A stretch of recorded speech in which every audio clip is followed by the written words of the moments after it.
Pada kesempatan kali ini kita akan mempelajari Microsoft Excel, terutama untuk menggunakan fungsi lookup pada Microsoft Excel, di mana fungsi ini berguna untuk mencari data secara cepat.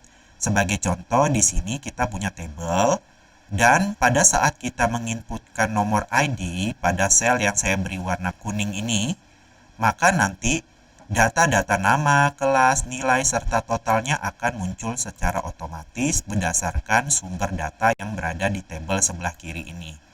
Nah, untuk fungsi lookup sendiri ada dua. Yang pertama adalah VLOOKUP dan yang kedua adalah HLOOKUP.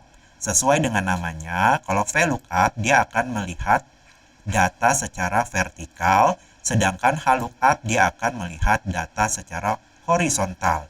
Untuk sinteks rumusnya juga hampir mirip, yang membedakan hanya pada argumen yang ketiga.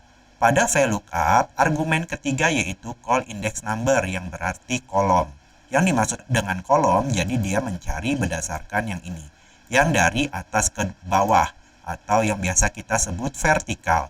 Sedangkan pada fungsi HLOOKUP, pada argumen ketiganya itu row index number yang berarti baris.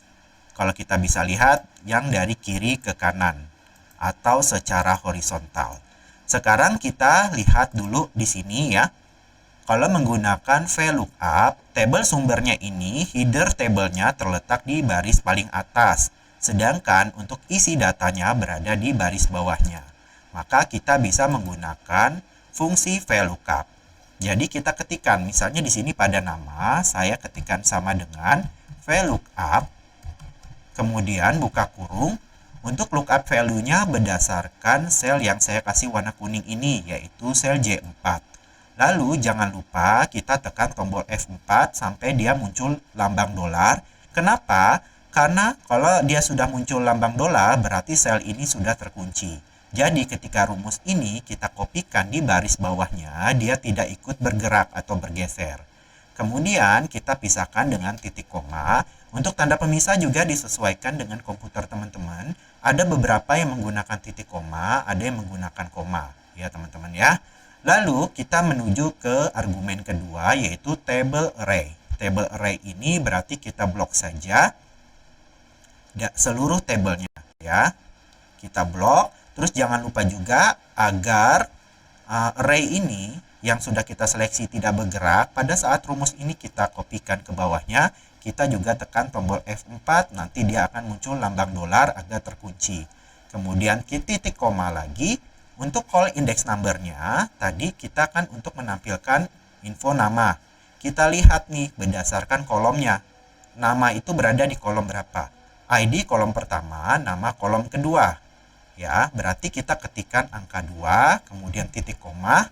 Nanti untuk range lookup-nya, ada yang true, ada yang false. Kalau true ini bila nilainya mendekati, sedangkan false kalau nilainya harus benar-benar sama. Kita pilih saja yang false.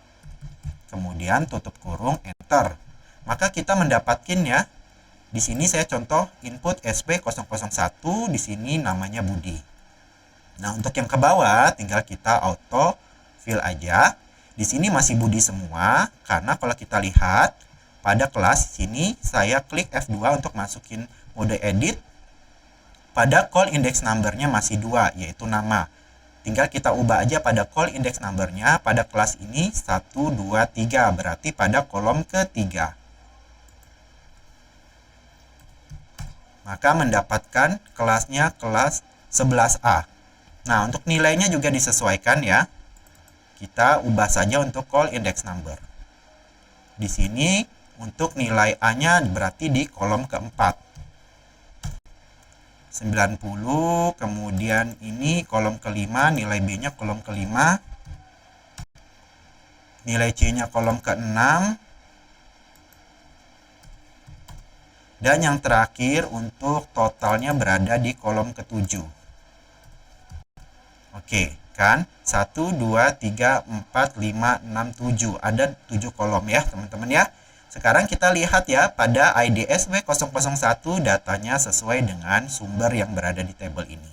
Seandainya saya ubah lagi SW strip 005 misalnya, maka datanya juga akan berubah sesuai dengan yang ada di sini. Seperti itu, ini untuk VLOOKUP atau vertical lookup.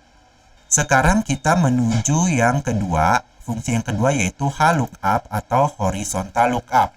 Biasanya ini digunakan untuk mencari datanya yang secara horizontal. Biasanya ini data tabel sumbernya ini letak headernya berada di kolom sebelah kiri, sedangkan isian datanya berada di kolom sebelah kanannya. Saya copy dulu ya, saya copy tabel ini, kemudian klik kanan copy. Nah, di bagian bawah ini saya akan paste transpose. Maka teman-teman bisa lihat perbedaannya ya. Isi datanya sama, hanya saja posisinya. Letak posisi headernya sekarang pindah ke bagian kolom sebelah kiri. Sedangkan isi datanya ada di bagian sebelah kanannya, pada kolom bagian sebelah kanan. Jadi dia akan mencari data secara horizontal, maka kita gunakan rumus HLOOKUP. Nah, misalnya gini, saya delete dulu. Ini SW005, jadi sama dengan HLOOKUP. Kemudian buka kurung, lookup value-nya masih sama berdasarkan sel yang saya kasih warna kuning, yaitu sel J4. Lalu kita kunci dengan menekan tombol F4 sehingga dia akan muncul lambang dolar. Kita pisahkan titik koma, table array-nya berarti kita sekarang blok yang di bawah ini. Kemudian kita kunci juga agar tidak bergerak dengan menekan tombol F4 pada keyboard. Kemudian titik koma, nah yang ini yang membedakan row index number yang berarti baris. Kita melihat untuk nama itu kan kalau ID adalah baris pertama pada tabel ini dan nama baris kedua ya di bawahnya. Berarti kita masukkan angka 2. Kemudian titik koma untuk range lookup-nya kita pilih saja yang false.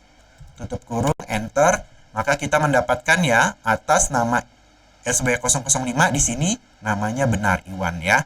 Sekarang yang ke bawah tinggal kita copy saja autofill. Hanya saja untuk kelas sampai total ini hanya kita ganti pada argumen row index number atau barisnya ya.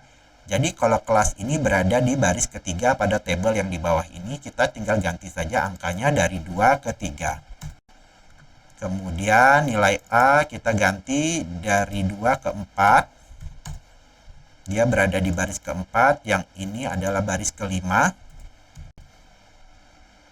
Yang ini baris ke-6. Dan yang terakhir total adalah baris ke-7.